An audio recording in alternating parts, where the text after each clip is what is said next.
What is going on, everybody? Welcome on in. I am Michael Keefe. He is the legendary Fred Greetham, and this is Inside the Browns Beat, brought to you proudly here on the OBR streaming network, the Orange and Brown Report, as always. And as it has been for so many years, is your best place for Cleveland Browns coverage. The oldest and largest independent Browns coverage site in all of Cleveland is the OBR. Make sure you get over to the OBR.com and you get subscribed so that you can read what people like the legend Fred Greetham or Pete Smith or Lane Atkins or all of our guys, Jack Duffin, all of our tremendous staff, you can go read what they've got going on.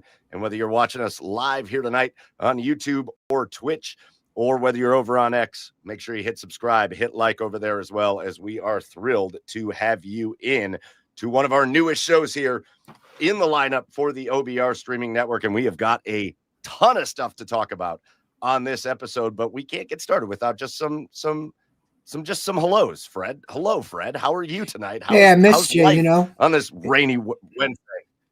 Yeah, week went quick. I missed talking to you since we last talked here with Mark Schwab and got the show off the ground last week, and it's been a big week all the way around with the Browns. A lot of news, and anxious to cover it here with you, and then bring in our special guest tonight.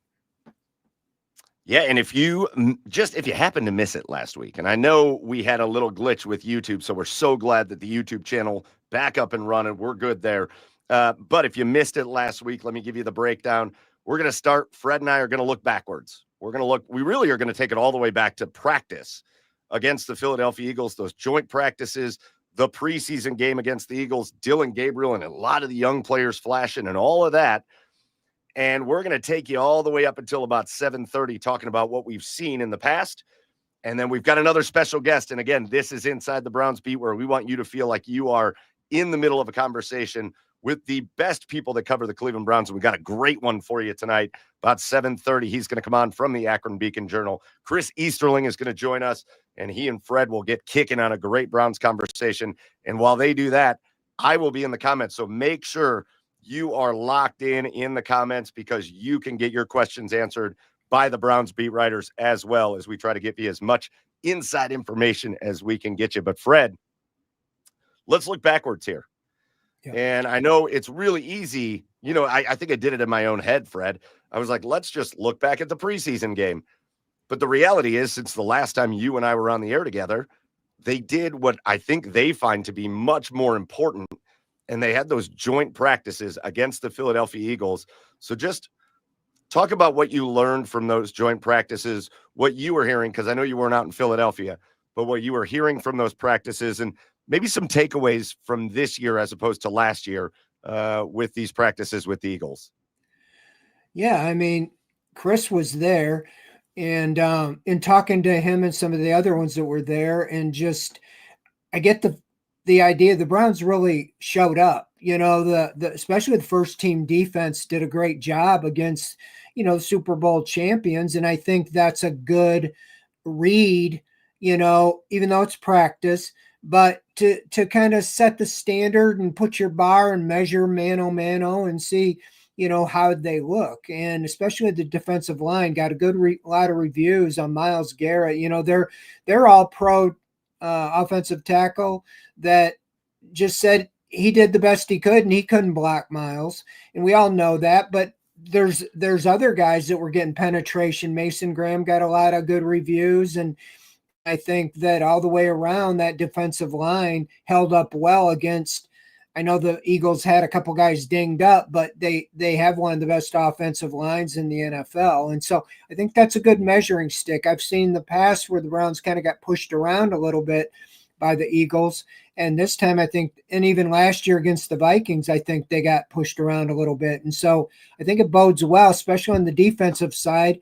And then even the offense, was able to move the ball and make some strides in that. And I just think that all the way around, I had good reviews. It doesn't mean you're going to make the playoffs because you won a couple practices, but I think it'll give the team confidence. And I think Joe Flacco alluded to that the offense, feels like they are growing and they're starting to make some strides here. And so all the way around, I think it was good. The game, You got to see some young guys, but you got to see the Browns' depth. It was kind of depth against depth, and and you can see that the Browns' depth outperformed the Eagles' depth, in that game. I think, especially on defense, I don't care who's quarterbacking and who's playing.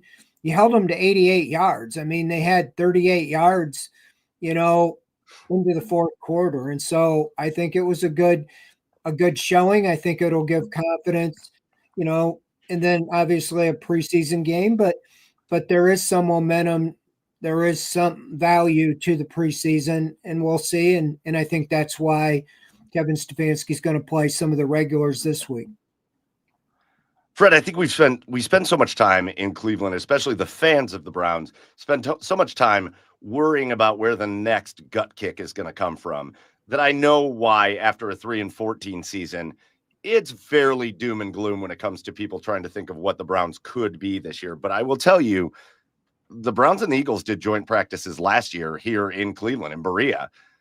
And I know you saw some of those, Fred, and I remember the conversations at those practices, a lot of conversations focused around basically, it looked like two teams that were on a totally different wavelength, a totally different hill that they were on, two teams almost looking like they were playing two different sports, as the Philadelphia Eagles obviously would go on to win the Super Bowl, and the Browns went on to win 3 games.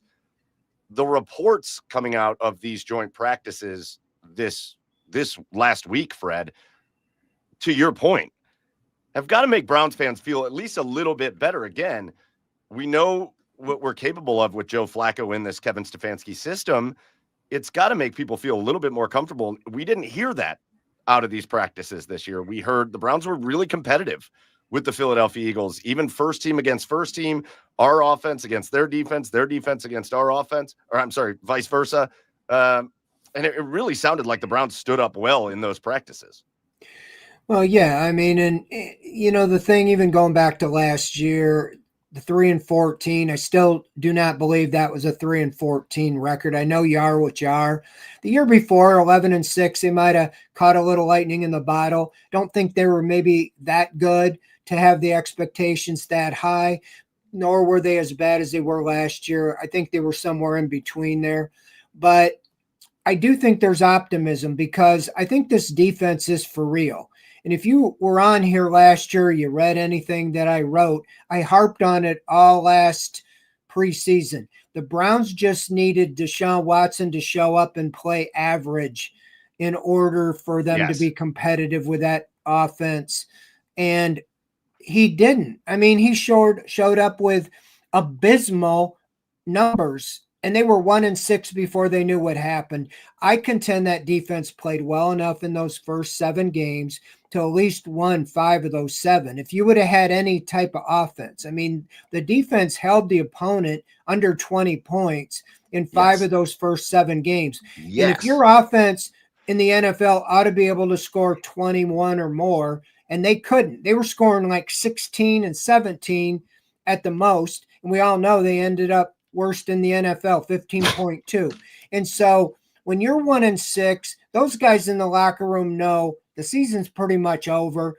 And I'm not saying they're not professionals, but I think the defensive play fell off in the second after those first 7 games, and they started playing down, because the offense was so pathetic. And so I think that with Mason Graham, Carson Schlesinger, and a renewed, up front defensive line, I think that the defense, talked to Myles Garrett today. I asked him about that, and he really thinks the team isn't as far away as they were from 23, as well as the defense when they were number 1. So I really think the path for this team is great defense and some semblance of offense. And it wouldn't take much to be better than last year, and I think they're going back to their bread and butter, the running game.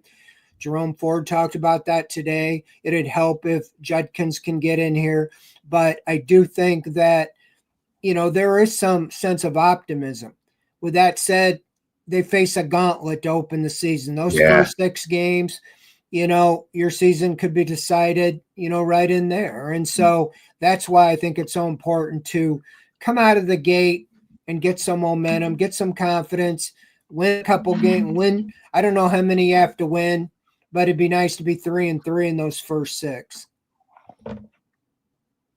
That would be a dream, especially the way we're talking about this gauntlet to start the year. It was a big hot button topic in the comments during the show last week, and I know a lot of people watch us on YouTube, but I know several people switched over to watch on Twitch. And as I was watching the comments, and you and Schwabi were going crazy, and it was never really something we could dive too deep into, but you brought it up here, and I already see it in the comments already here from AutoWorks Motorsports.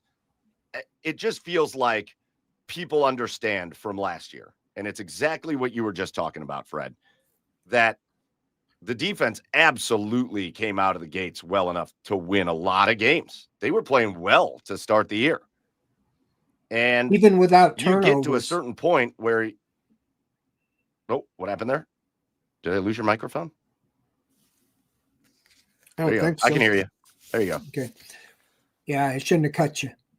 No, it's okay. I was just going to say they were playing plenty well enough to win a bunch of games, and they were exhausted.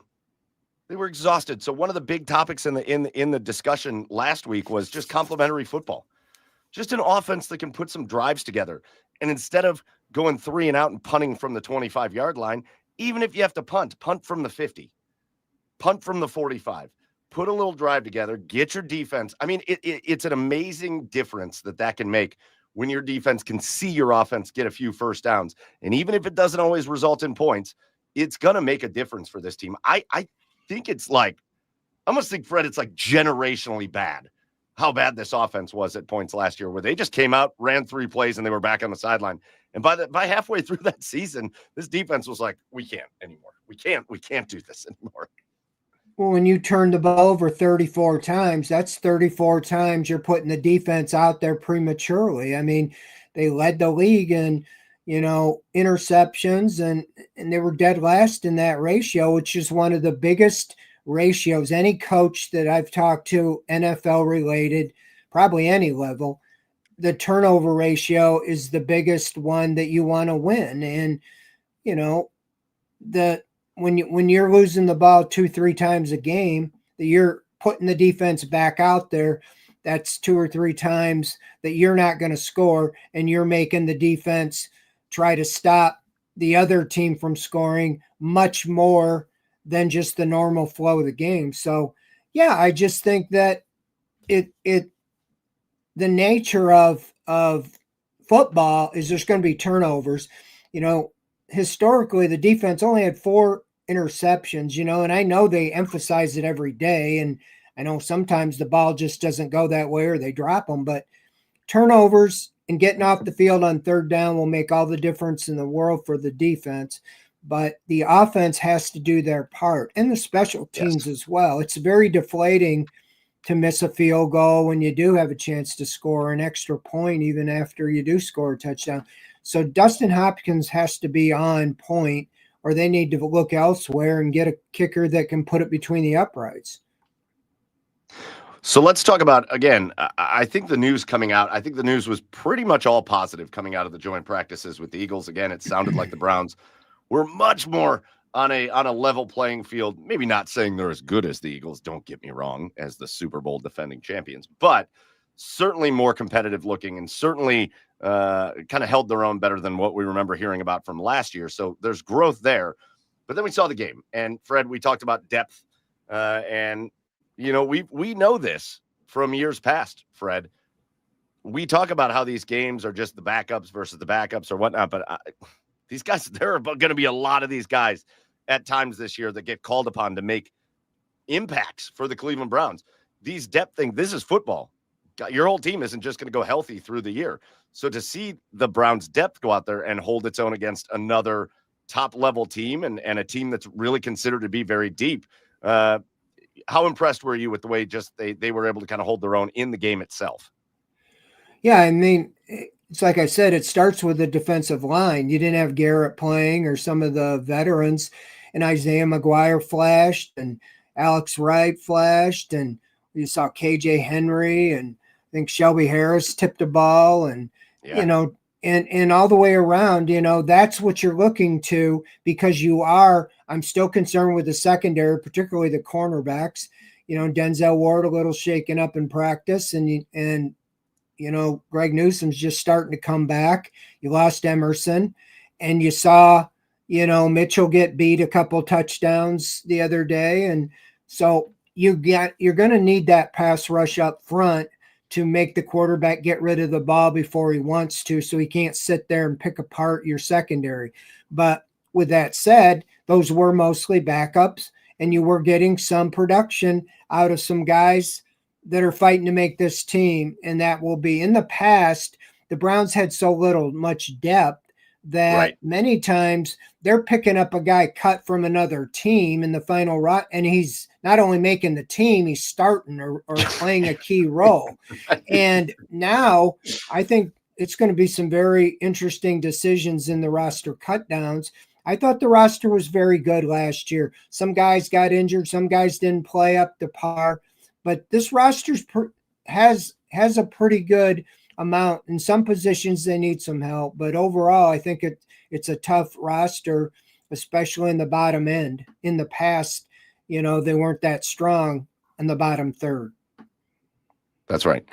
And we've talked about that for years, raising the floor of this team, not just the ceiling, but the floor, and it's got to come up. And so far in this preseason and this training camp, it looks like that's been a focus. You brought something up, and I know there was an update on it, but I'll let you just chime in really quickly, because Drew in Brick City asked it in the comments. He said, does Fred have any update? You brought up that Denzel Ward, the shoulder. I know there was an update that I think had everybody breathing a little easier, but anything that you've heard, any updates even today on Denzel's shoulder? Well, he wasn't out there for practice. Kevin Stefanski was supposed to talk before. He switched it to after. He said after that he should be back pretty soon. He said that, but then he said he's terminating day to day. Now, talk to Miles before. Sometimes you can get a little more information from the players just by asking, about him, not because they're not supposed to talk about injuries. And he said, it's great to see him in the building. I'm glad he's doing well, and we got to take care of each other. So you kind of read like, okay, he's fine, even though, Miles wasn't thinking about giving out information. That's how I took it. So I do think that you got to be concerned. I mean, they said that. I saw Greg Newsome go up and break up a pass and land on his shoulder, and he stayed out there, and then he's kind of been out for a couple of weeks, just whether they're holding him out, but he was back there yesterday and today. So I don't know if he'll play in the game, but yeah, you're very thin without Emerson. You definitely need Denzel Ward. So I don't know if they'll just hold him out, practice tomorrow, end the game. I wouldn't be surprised. Why take a chance, on a 4-time Pro Bowler? That's the least of your worries is Denzel Ward. So you want him back. What I've heard is it's not serious. So I'm sure they're just kind of making sure everything's good. Fred, I'm telling you, I'm listening to you talking, and I'm thinking of just what we've watched over the last week. And we talked a lot last week about the NFL the teams really putting more emphasis on these joint practices as opposed to these preseason games. And I watched the Cincinnati Bengals trot Joe Burrow out there, and he's just getting murdered. Just left and right, center. They are coming after Joe Burrow. And I'm like, I don't want any of these guys. I don't want any of them anywhere near those games. Listen, 18 minutes into this show, I can't believe we've even made it this far, but we got to see finally in action our other rookie quarterback, Dillon Gabriel. We had the Shedeur Sanders show, and it's like what we led off with last week. Well, Shedeur had the oblique injury. And I know he's back in throwing stuff, and they're saying it's not a very serious thing, but he had the oblique injury. They held him out for probably precautionary reasons more than anything. And we got to see a solid half of Dillon Gabriel out there playing quarterback for the Cleveland Browns, their 3rd-round pick from this draft. And so if we really want to make this, I think people get in their emotions about who they like better. They like Shedeur Sanders. They like Dillon Gabriel, all that stuff. But Fred, from your perspective, as you watched Dillon Gabriel out there, as you watched some of the throws he made, as you watched him kind of just operate within the pocket and in the huddle and all of that, What were your early impressions of Dillon Gabriel as a Browns quarterback? I thought it was pretty positive, to be honest. Kevin Stefanski, we asked him a long time ago after the draft what they really liked about him. And one thing that stood out, he said, his ability to convert third downs. So that tells you that in Stefanski's mind, he wants somebody, no turnovers, and convert third downs, keep the chains moving. He was, I think, 6 for 6 on third downs. He had a lot on that first drive. I think he was 4 for 4 on the first drive or completions. I mean, obviously you can't just, overlook the turnovers, but he made a bad decision after he was like 8 of 9 start, and then he throws a pick 6. And then he had a bad handoff exchange, whether it's his or not. But I think it showed well. And I think with both quarterbacks, forget where they were drafted. 2 rookie quarterbacks have both had good outings to start. Yes. And if they can build on that, I think Browns fans should be extremely excited if both of these guys have shown that they have some potential to be the long-term answer. If Sanders is ultimately the guy and Gabriel's his backup, or Gabriel's the guy and Sanders is backup, that would put you in pretty good company. So even next year, you wouldn't have to spend the whole offseason deciding, do we have to draft another quarterback and develop another rookie, and go get a wide receiver, a cornerback, or offensive tackle, or other positions with those 2 first-round picks. But overall, I was impressed with him. I'm looking forward to this week. I think Joe Flacco's going to start the game. Pickett is not going to play. Stefanski said that today. But I think Gabriel and Sanders, if he's cleared, will play the majority of the game. And I want to see that kind of side by side and just kind of see if both of them can stack on their first outings. Yeah, and I think you nailed it. And again, people are fans, and that's okay. They want their player that they like to be the best. But I'm very much with you, Fred. I have come away from these 2 games where these guys, again, you could say got thrown into the fire a little bit, and yeah, they did. They each got to start a preseason game, and I think they both their composure on both of them is what stood out to me. I mean, they both looked like they were ready to lead a huddle. They both looked like they had the respect of the players out there, and they kind of knew what to do. I think Gabriel, the interception, I think it's on him to not know to just not throw that ball. But, man, that was some sloppy route running out there that I'm going to guess the coaching had some conversations with some of those guys about, to just have all those guys just all wind up in one spot. I do think the fumble was a really bad situation on Gabriel that they're going to, I'm sure, work with him on as that first step. He'll never get that handoff if that's the first step. He went straight back instead of over. And that was, I think they were trying to get over into like the C gap there. So, he's got to work on that. But everything I've heard from the go ahead. Everything I've heard from the coach is he's such a quick learner picking up. So I think those are valuable learning, that it's maybe a tad quicker than it is in the college ball, even though you played at Oregon, some big programs. Yeah. And I think he'll pick that up and he'll learn throwing the ball away. Even if my receivers, 2 of them are standing next to each other, it's just a better way to get out of there completely. So yeah, I think he'll be a fast learner on that. I think they each had 1 turnover-worthy throw. Dillon's got picked. Shedur's got dropped. But I think Dillon made some really nice throws out there. If I'm going to give Shedur credit in his game for making just some tight window, perfect throws, I'm going to do the same thing for Dillon Gabriel, because he did the same thing, man. He made some throws that I was like, wow, that was a beautiful throw. And maybe we're just so used to ugly quarterback play around here, Fred, that every throw that gets completed looks beautiful. I will say this, though. And this is a thing that you watch. The thing that I am still kind of puts me in one direction or not, and I think this is what you want to see more out of with Dillon Gabriel. Shedur Sanders was able to finish drives. When they got down in the red zone, they didn't just score. They didn't just kick field goals every time. He was able to get them into the end zone twice. Gabriel, he did get them in once. But then it was a couple other scoring drives. But, he had a little bit of trouble down there just finishing off drives. And that's where I'd like to see him improve a little bit more, is just capping off with touchdowns in the end, because that's what you need to do to win football games. Well, and I think ultimately for rookies in their first appearance, neither of them the lights were too bright for them. And so, they had a good showing, and it makes you want to see more. And the more you see of them, the more comfort the coaches, are seeing them every day. And like I said, if you have two long-term answers, whether one's a backup and the other one's a starter, either way would bode well. But even if just one of them is the long-term answer, I think it's a steal in the draft, whether it's a third round or fifth round. But I'm not ready to go there yet, but I'm intrigued to see more. And I just think this is set up perfectly, to have the 40-year-old veteran, 18-year, to kind of start it. And then just, they're going to get their time. And whether they have Pickett go in there and get some before them or whatever, I think, a lot will depend on how the season goes. I mean, you have a chance to get out to a good start. Defense plays well. Offense plays well. You let it roll.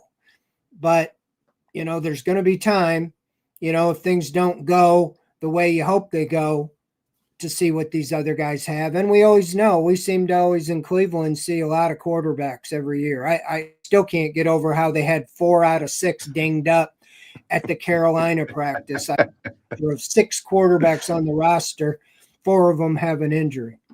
It's well, here it's Cleveland. That's what you expect here, Fred. It's what you expect. I do want to hit one last topic because this show flies.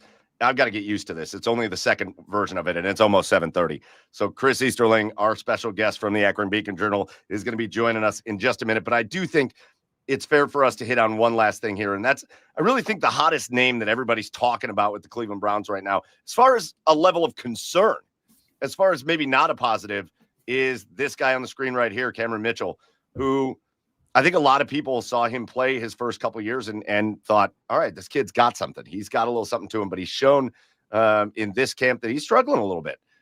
He's been struggling in practices. He's been struggling, obviously, when we've seen him in games. And it does seem as though you've got some guys that are kind of pushing a little bit.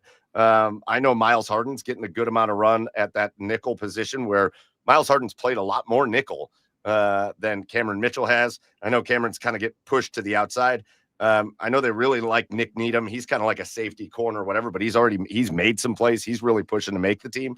So Fred, as you watch and as you read and you see what's going on in Philly and you see these games and you watch what's happening out in Berea, again, with Martin Emerson missing this entire season coming up, Cameron Mitchell is viewed as a guy that really needs to step up.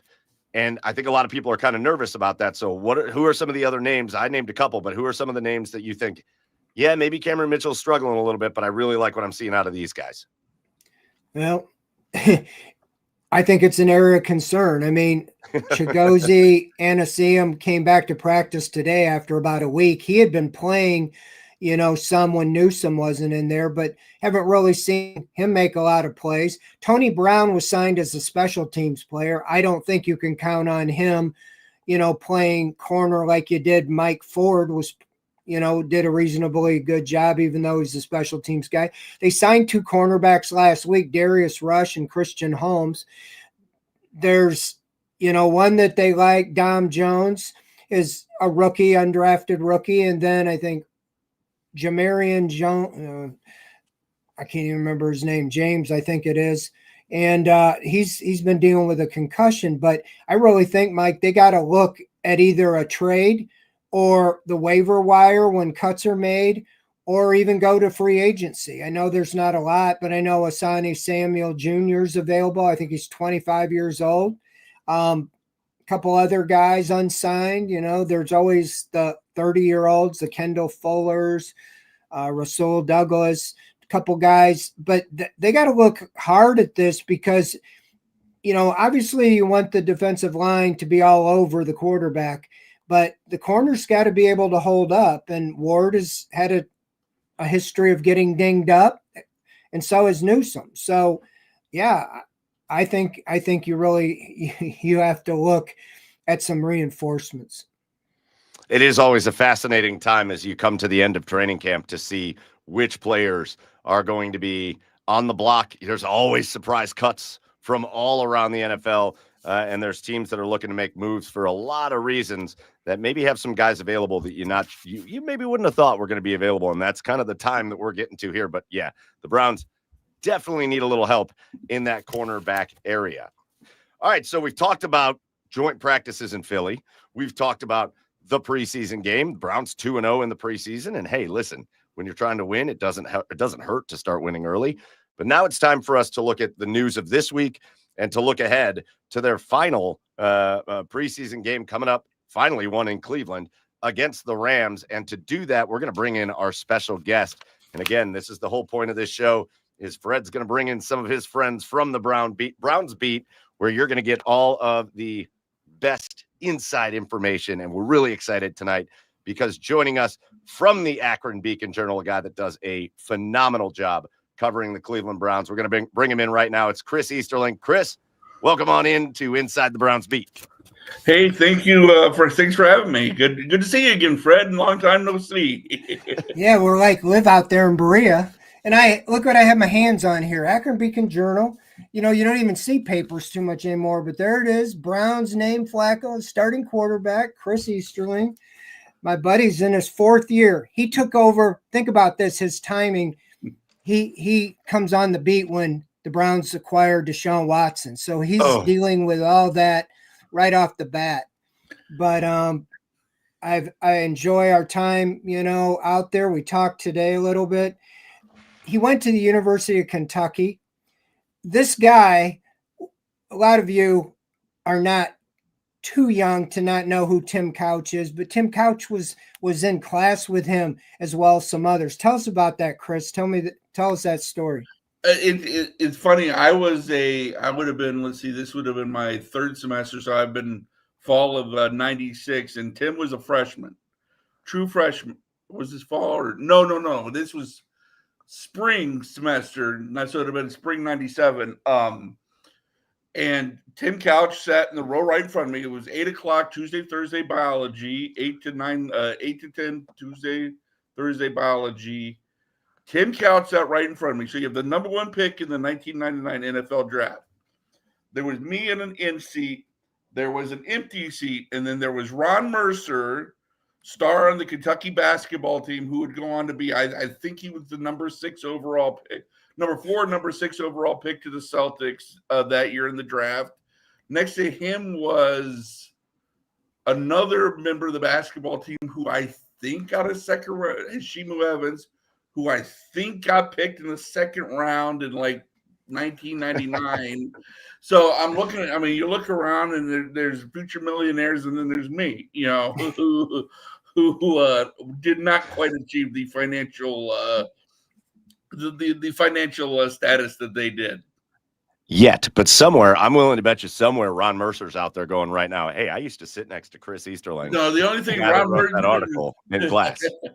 I used to actually, I'm going to tell on myself, I wasn't the greatest of students. Sometimes, 8 o'clock in the morning is early, and I didn't have NCAA academic requirements to meet, so, and I wasn't getting threatened by running suicides with Rick Pitino having me run suicides. So occasionally it was great. The way they had it was Rick would, when you kept the day before a game, they'd have a shoot around, they'd have practice, but we in the media were allowed, Rick would do a press conference, and then we had open access to whatever players, as they came out of the locker room, you're getting ready to stretch and everything.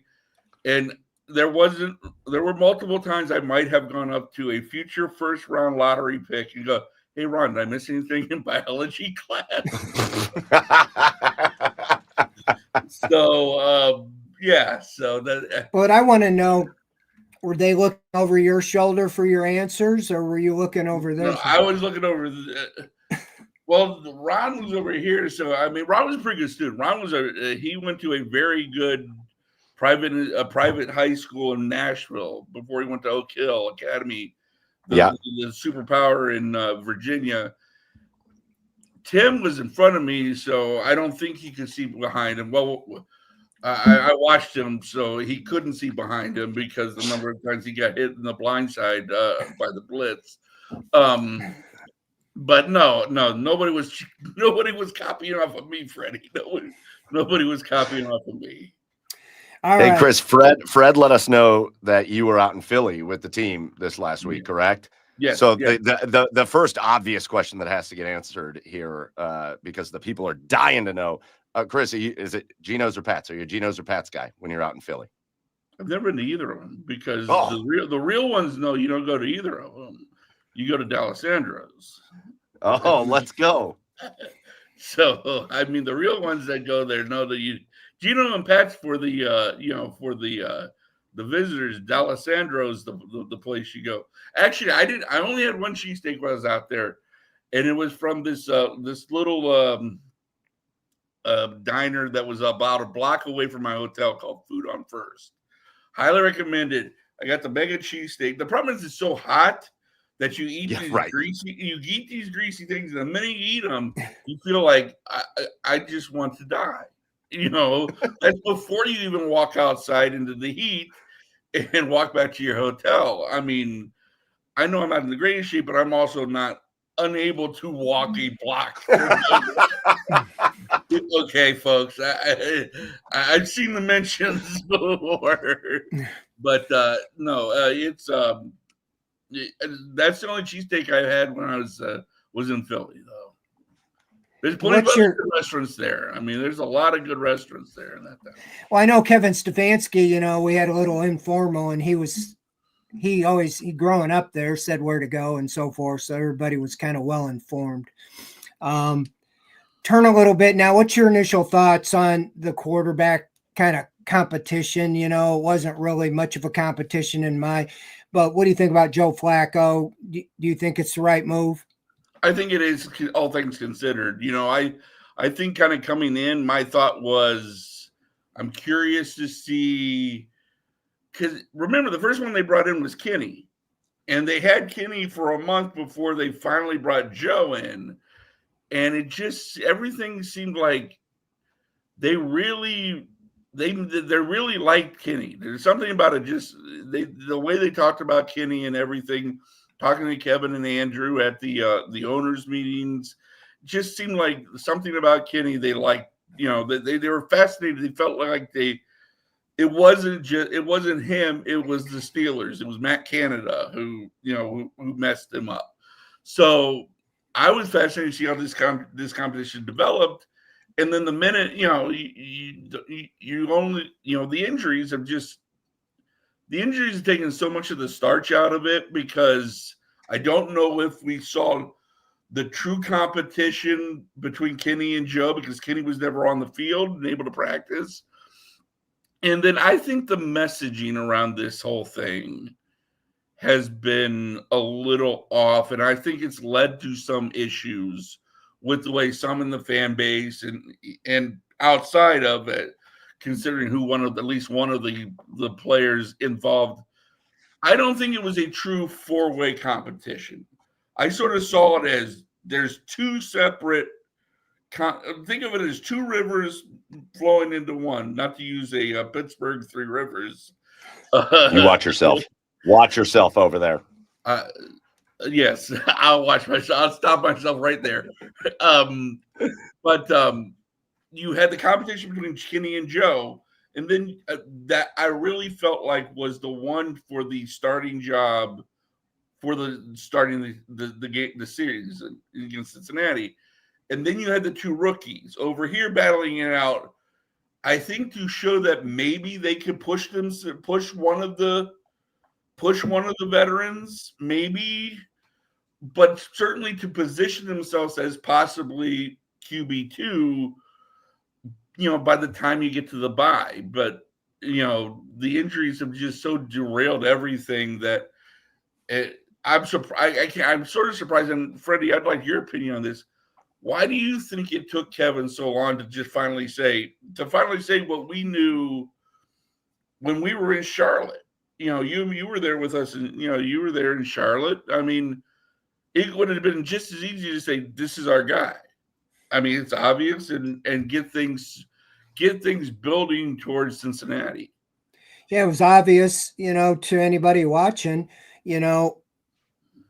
as much as they may like Pickett, you can just tell at this stage to open a season, Flacco is still ahead, not just being tall, but ahead of all those guys in the command of the offense and so forth. And if you're going to sell that locker room that we're trying to win, how can you look them in the face and say, well, the rookies aren't ready? But even Kenny Pickett, I mean, they played him against the Steelers, and they know what happened with Flacco when he was here, whether it happens again or not. So I do think Kevin is Kevin. You know as well as I know, he just is very slow to make any changes. I mean, we ask him every week, why is Baker Mayfield playing when he can't hardly lift his arm?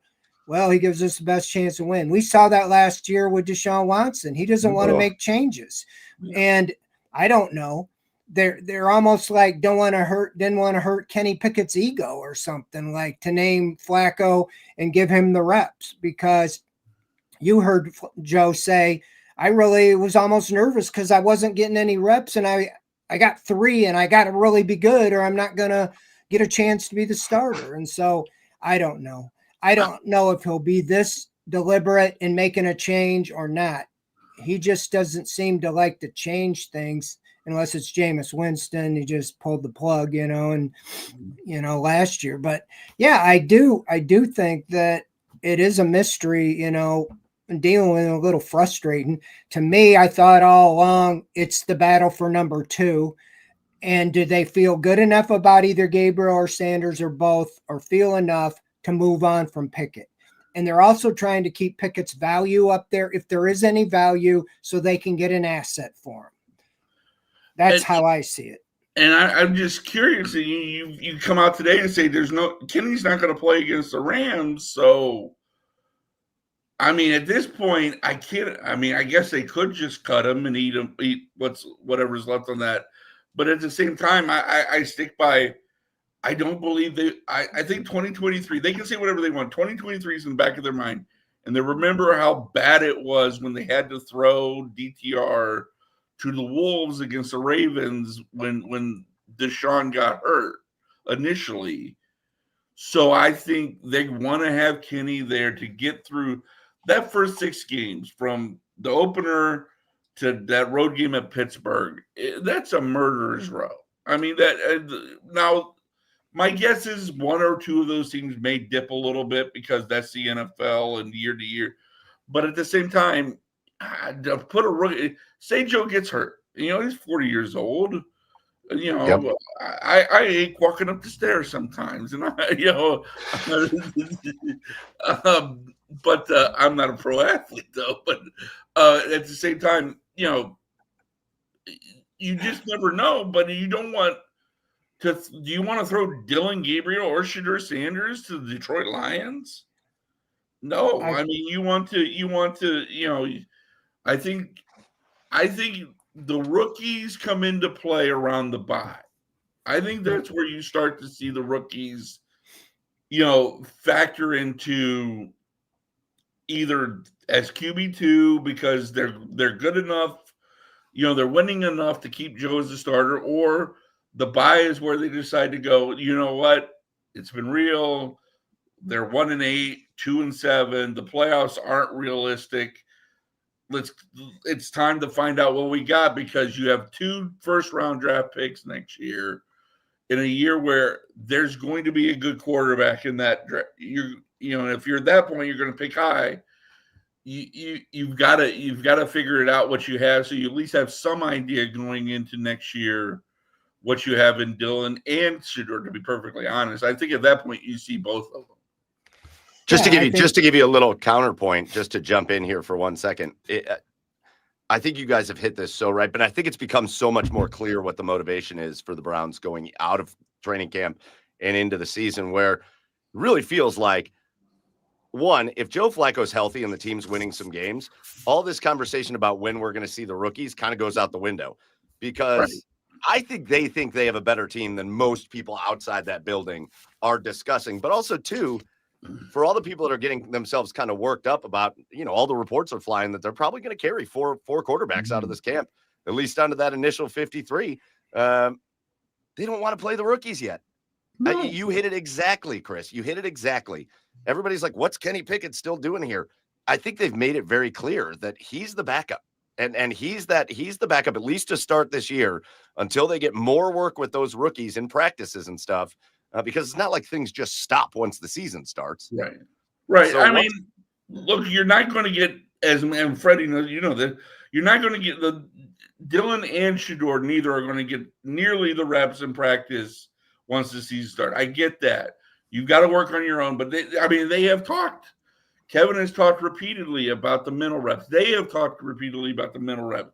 That it's not just about when you're out there physically playing the position. You've got to do it on your own also. You've got to help yourself improve. And look, we're not talking about the number 3 and number 5 picks in the draft. We're talking about a 3rd round pick and a 5th round pick. And the number of NFL teams that would feel comfortable on day 1 of the regular season having a 3rd round or 5th round pick starting for them, or even being QB2, I bet it is very, very small. Because if they were that, and save me the Shedeur conspiracies. I'm not getting in there because I liked him coming out of the draft. I just didn't like him at 2. I liked him more, around where they took Carson. But at the same time, they are the 3rd and 5th round draft picks that they need time to develop. Yeah, and I mean, also like you brought up, he traded Joshua Dobbs, who was the backup, and left him vulnerable for that, that Ravens game. And again, threw DTR to the Wolves. And hopefully they've learned from that you cannot do that. I've seen going back to Tim Couch, I've seen them ruin quarterbacks, throwing them out there before they were ready, time and time again. This time you keep hearing Kevin say, we have a plan to develop. What is wrong with that? Let them develop them. They're going to get to go. One or both of them are going to get to go against that defense every day against the scout team. Mm-hmm. And I think they're going to get a lot of evaluation, putting them in those situations. And sooner or later, they're going to be on the field. We all know that. And that's why I think having Joe Flacco, you can move on from him. But if things go well and you get some magic like you had in 23, you keep rolling that. But if it falls apart, you move on from him. And if you want to see Pickett, you do so. But you got 2 other guys as well. So I just think that's how you got to play the game. Mike, you mentioned something, and I want to kind of go back to that. And I'm not saying, this is not me saying that this is going to be a repeat of 23 where, they win 11 games, go to play. I'm not saying that. It's a different year, different team, and I have my own set of questions that are longer than my, 4-year-old me's Christmas list. But let's look at this team and compare it to 23 just in terms of makeup, composition. The wide receiver, let's look at the positions where we think there's questions and how much different are they really? The wide receiver room, you had one established guy in Amari Cooper and a bunch of question marks. Well, you had Elijah Moore, who I guess you could call Elijah Moore this year's Deontay Johnson, whatever. This year, you have Jerry Jeudy, Pro Bowler, and a bunch of questions. I guess Deontay Johnson's past Pro Bowler, but there's questions about him. Running back, well, there's Jerome Ford and Pierre Strong and a rookie. And I'm like, you mean like there was for the better part of 2023 after Nick, unfortunately, yes. got hurt. The defensive secondary, okay, there's questions there. There absolutely is questions there with, because I cringe at what's after Denzel. And I heard you guys the end of the conversation before you had me on. And after Denzel and Greg, yeah. Can you pull Minifield and Dixon out? I mean, can they still play? I mean, I actually kind of like the defensive line better this year than in 23. I think I really like what I've seen out of Mason, as a rookie. We haven't seen a lot of them we haven't seen a lot of it in game action, but he was in the backfield in Philly a lot. He was making his presence felt. Carson Schwarzenegger was making his presence felt against Philly. Now, Philly was down two key linemen, Yeah. in Dickerson and Green. I get it.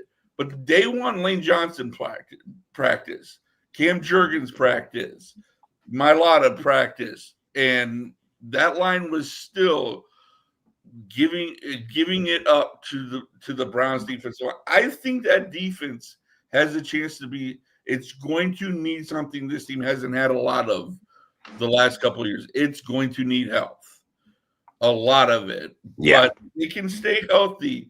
The top line of that defense is, the top of the depth chart on that defense is very good and has a chance to be really special.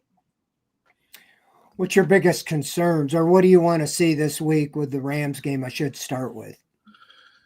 Wish it wasn't the Rams, considering the way Sean McVay treats preseason. I mean, it's going to be a lot of Jimmy G, and which sounds like Kenny G's brother.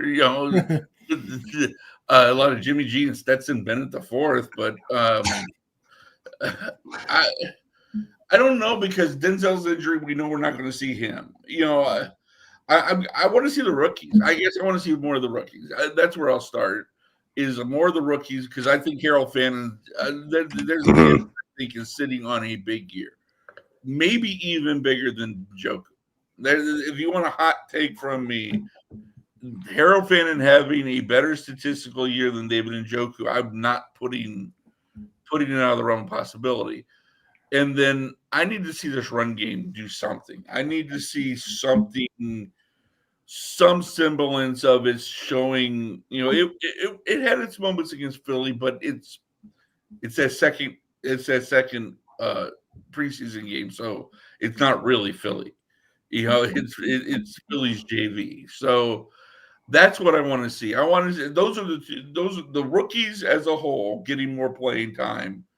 And then I really want to see the run game. And I guess if one more thing defensively, I need to see somebody in that cornerback room beyond Denzel and Greg, because Cam Mitchell got spun around by the Eagles. I mean, regular Aeneas Smith. I think somebody else got him on a slant. I mean, there's just. I need to see somebody step up and grab the bull by the horns and say, I can be that guy that if 21 or 0 or both, God help them if both of them go down. But if one of those go down, I can step into that outside spot. Because I think if push comes to shove, Schwartz will just, if he doesn't feel comfortable enough with their nickel, to run three safeties. Run with three safeties to try to cover up that deficiency in the coverage. But you can't cover up not having another guy on the outside. You just they have to find somebody they feel comfortable with. I don't know if it's a Newsium. I don't know if it's Tony Brown. I don't know who it might be, but they got to find it next. One last hot take on it. I bet you we don't know who that guy is yet. What Fred was saying. I don't think we know who that guy is, because that he's looking. Andrew Berry and the personnel department are looking and going, who can we go get? Because we need somebody here, because this just isn't getting it done. There's nobody we feel comfortable with. And we, like you said, Denzel's already dealing with something. We don't know how long it's going to linger. And Greg's also. I mean, Greg is just coming off one, and Denzel's going on it. So you need to find some answers out there. Yeah, and one thing about a little bit on the Juwan Briggs. I know draft pick Andrew Berry doesn't like to move on from draft picks. There was a lot of good things said about Briggs. Do you think that is good news on the Mike Hall front? We saw him a little bit out there. Or what's your take on that move? I think it's a little bit. I think it's also maybe getting a little bit. I'm curious what it means for Shelby Harris. I'm curious what it means for I think Collins and Graham are your two frontline guys. I'm curious what it means for Sam Kamara. I mean, I think I think he's a guy that we've heard for the last couple of years how much the coaches like him, his versatility. They have him inside now, but he's played on the edge before. I mean, they came over as an edge guy. So I think it's as much as I think they feel like Hall's a little closer, and I think they feel like they have a little bit. I'm wondering if we're only going to see them keep 4 D tackles because they want to spend more of it keeping more of the guys on the edge, because they got out of Miles, Wright, McGuire, Tryon, Shionka, or if I pronounce that right. I had 6 on my last one. I can't remember who am I missing. Okwara, Cameron Thomas. Those are the 6. I mean, who do you take out of it? Because all of those guys, I think have had solid. The 2 I thought actually of that group that I've been sort of, a little bit underwhelmed by is Okwara, but he's as much special teams as anything, and Tryon Shionka because he just, although he started to pop a little bit in Philly, so maybe he's coming to form, but I just think that's why it's sort of freed up. They're like, hey, let's get something for this. Plus, you give away a 7th, and so maybe your day ends a little earlier in April. Chris, we got a bunch of people want to ask some questions to you, if that's okay. Well, Mike, I think, has been collecting them there. Sure. We'll get to a couple questions. I've also got a couple before we get out of here, just a couple just other topics from this week that we haven't quite hit on yet, especially one big one that I want to get to before we let you guys both get out of here. But our buddy Fumble13 said over under 2.5 trades before the season, like from training camp until now before the season starts. Trade today makes 1. Jawan Briggs. Again, we talked about it out of here. Another name that didn't get really mentioned there, guys, but Aiden Huntington has made a wild impression during this camp, especially on special teams. So he can come into play on there too. But are you guys feeling like you would be confident that there's maybe more on the way? Do you think you're going to get to over or under on this 2.5 trades? Are they going to make 3 or are they're going to stop? Freddie, I kind of like that number. If you set the number, like I say, they got to find an answer corner. But I don't know if that's waiver. I don't know how they get about it, but they need to find an answer corner, and then after that, maybe backup guard. If they don't feel comfortable with Zenter, another running back. Depending on what the Judkins situation, I know the charges were dropped, but aren't going to be filed. But you still, it's still kind of a light room, relatively speaking, in terms of physicality. So maybe running back, but that's a good number, man. That's I would that would be one of those. I if it went either 2 or 3, I wouldn't necessarily be stunned. Yeah, I think Jim Schwartz has got to be pounding the table for a cornerback. And Andrew Berry's good in identifying guys that might get cut or whatever. And I can see him going to a team saying, look, you're going to cut this guy. Let me give you a 7th round so I don't have to go into the claiming process and so forth. That's what I see happen if a trade happens, that type of a thing. Well, it's like when they flipped Tyrone Wheatley Jr. for Pierre Strong a couple of years ago. Yeah. Or Cade York for for Dustin, they sort of turned that out 2 separate moves, but flipping to getting Dustin Hopkins to kind of conceal the getting rid of Cade York there a couple of years ago. Yeah.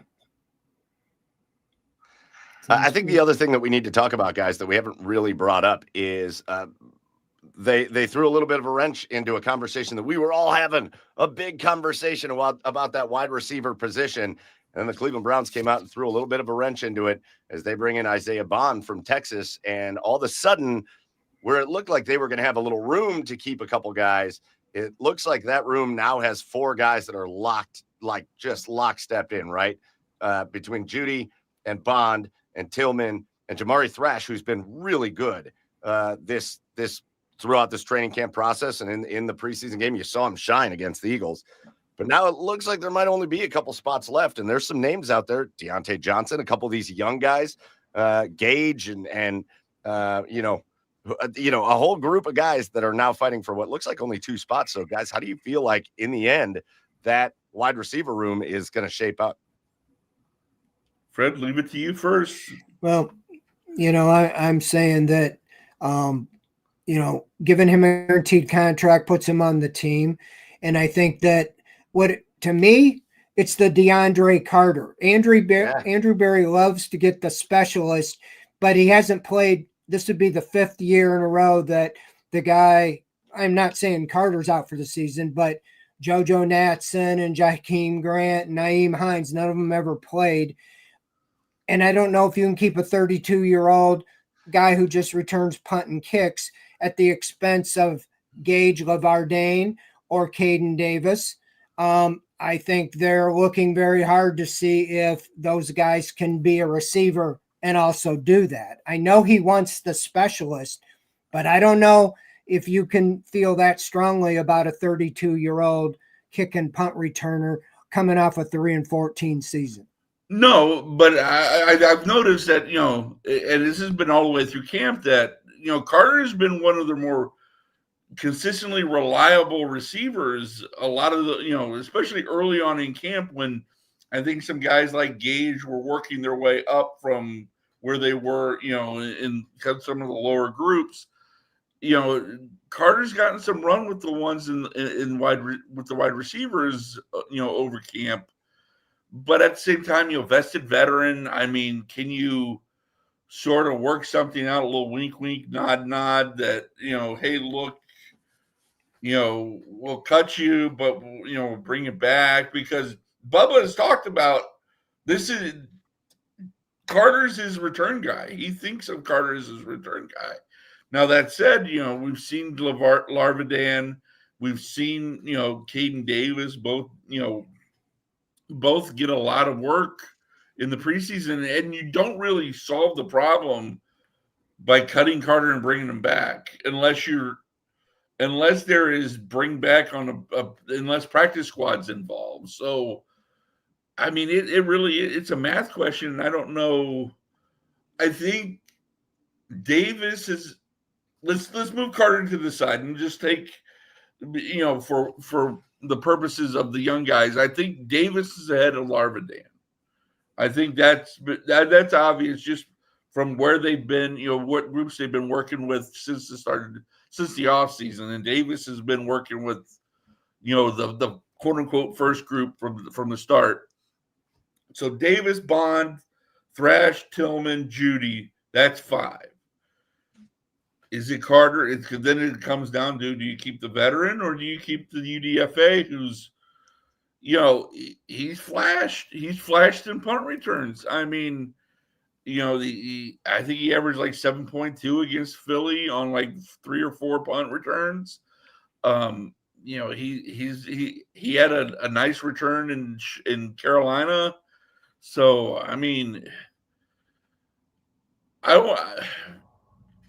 I would understand keeping the veteran. I would understand it because the argument is, well, you could slip. Every team probably has their Gage Larvadan. I don't mean this as disrespect to Gage. No. But I think the thing I've learned in my 4 years covering, and Freddie, you can tell me, you've been around even longer than I have, is that there's these guys that we fall in love with because we see them every day and, look how well he's playing. Until you realize the other 31 teams all have that guy who everybody falls in love with. And these guys, I see the thing, the guy coming up with so it was Austin Watkins. Exactly. This guy comes every year. You can probably get him through waivers and then bring him back on the practice squad and you elevate him on game day. And then you get to, when you get to 2 of those, figure it out before the third one, put him on contract. If you feel like, look, he's a better option than DeAndre Carter. That's what it comes down to, is the strategy of who you can cut that won't get claimed versus, right. That's why you can't cut. Everybody says, well, why don't they just put Sanders or Gabriel on the practice squad? You can't, because somebody's going to Somebody sign will them. take them. And so that's why you have to either take 4 or expose somebody. But yeah, I mean, these are interesting decisions, so I know you did a projection. You had Carter as one of the wide receivers and kick returner. I mean, I had Carter, but I reserve the right to change it. I got Andrew Berry makes those decisions, and he loves the kick returner. He has tried every year to get one. Yeah, I mean, and again, Bubba's worked with this guy before, and there's just something, and he has gotten some run with the wide receivers. So the option is a veteran who maybe gets, but he doesn't have to go through waivers because he's invested, or this kid who you probably can get through waivers. And while Browns fans have fallen in love with him, some Patriot fans have their own version, and everybody. So that probably is the way it goes. But I wouldn't bet my mortgage on it. I wouldn't bet my paycheck on it. Well, if they do keep Carter, we better hope history is not going to repeat itself, because Andrew Berry, I love Andrew Berry. I'm a big Andrew Berry guy, but he's like 0 for everything in getting these special teams guys. And if they don't work out, and I do think, Chris, I think Browns fans will like to hear your take that he had been, at least earlier, a more reliable receiver, a guy that they actually had out there with the offense, because it's all that other stuff being said. It's just very hard to go, okay, we listed the guys, the JoJo Nathans and all that, and go, we can't do this again. We cannot do this again. I was there that day in Kansas City when it's Jakeem Grant, who was coming off of a previous year injury the previous year. Yeah. Takes the opening kickoff and gets hurt again, done for the season again. And it was heartbreaking, actually, because you knew how hard he worked to get back, and then it happened, and it's like unreal. Hey, listen, this has been awesome. Chris Easterling, you heard a lot of great Browns takes from him. You heard that he got through college by looking off the papers of some of the NBA's and and NFL's finest. And if you ever need restaurant recommendations in Philly, he's not going to send you to the touristy places. He's going to give you to the good. He's going to get you to the good places. Chris, man, this has been a blast. You can catch all of Chris's reporting. Check out the Twitter page, X, Twitter, whatever we're going to call it. But you see it there, C. Easterling, ABJ, and you can read him. If you want to pick up a paper, you can. The Akron Beacon Journal. He does all kinds of great stuff. Chris, it was so awesome having you on. We really appreciate you coming on Inside the Browns Beat. This was a lot of fun. Thanks for having me on. See you tomorrow, Freddie. All righty. Thank you. Fred, that was a menacing laugh that Chris just gave you right there. Yeah, that's between me and him. That's fair. That's fair. All right, Fred, let you get the last word before I get the outro here. Last word on the show. Last word. You asked this question to Chris. I want to ask it to you.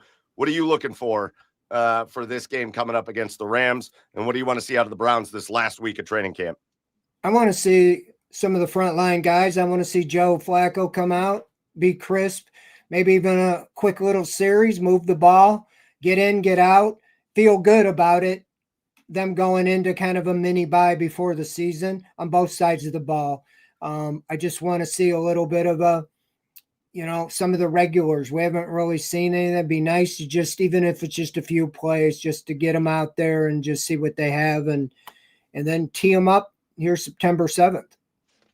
Oh my gosh. Right around the corner before you even know it, September 7th. All right, before we get out of here, just a couple thank yous. We do have one announcement, though. Every once in a while, we're going to lock these things down so early that we could just announce next week. We're going to bring it over to my side of town next week from the Elyria Chronicle Telegram out here on the west side. Scott Petrak's going to join us next week for our show. That's on August 27th at 7 o'clock inside the Browns Beat. We'll have Scott Petrak on as Fred and I will talk about what we saw in the Rams, the last preseason game, and then we'll bring Scott on to really break things down as we get ready to end training camp. So make sure you tune in next week, same time, same place, here on the OBR streaming network. I also have to give a shameless plug. Come hang out with us again, 9 o'clock. You got like 50 minutes.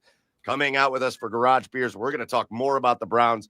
We're going to talk about the Guardians, and we're getting ready for college football. So get ready. Come hang out with us. Grab a beer. Garage Beer starts tonight, 9 o'clock. And make sure you are tuned in to everything OBR related, the OBR.com, for all the best written content that you're going to get about the Cleveland Browns, plus just a great community at the OBR.com. So make sure you are tuned in over there. And whether you're watching us on YouTube or Twitch or X or wherever, hit subscribe, hit like, make sure you're following, because nobody brings you coverage about the Cleveland Browns like the OBR brings you coverage about the Cleveland Browns. Big time thank you goes out to Chris Easterling one more time. And it's an honor, as always, Fred, to do this show with you. Go follow Fred on the socials and make sure you're tuned in, because he brings you all the best stuff, and he's done it for as long as anybody. So make sure you tune in to everything Fred's got going on. Thank you so much for joining and doing this show with me, Fred. Thank you, guys. I mean, thanks for people watching, and we hope to do our best, bring the best Browns information to you each week, and it's been a blast. Awesome. Sure has. All right. We'll see you next week for the next episode of Inside the Browns Beat. Until then, he is Fred. I am Mike. And as always, go Browns. Bye, everybody.